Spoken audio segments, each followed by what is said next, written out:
On Long Island, there's a new financial burden facing thousands of victims of Superstorm Sandy trying to raise their homes to protect against future floods. TV 1055's Long Island Bureau Chief Richard Rose says that for some, the decision will force them to install costly fire sprinkler systems.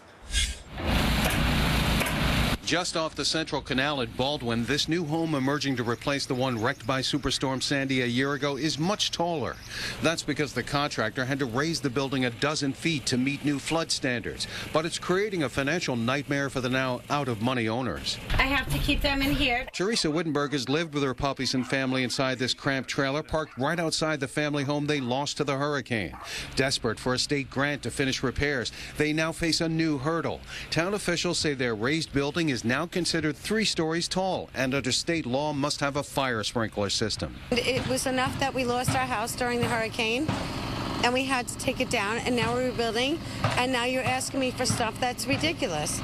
A Town of Hempstead spokesman acknowledged it's unfortunate for Sandy victims, but these are state regulations. And indeed, a state building department spokesman told us, in some cases where a 2-story building is elevated, the building will have 3 stories above grade, and sprinklers will be required.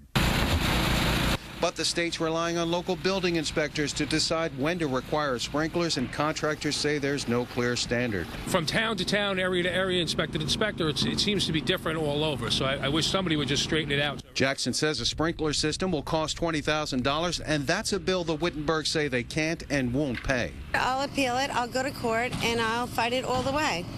It's unnecessary and it's too much money. A state spokesman told us that victims can file an appeal and try to get a variance, but that is a lengthy and uncertain process. In our Long Island newsroom, Richard Rose, TV 1055.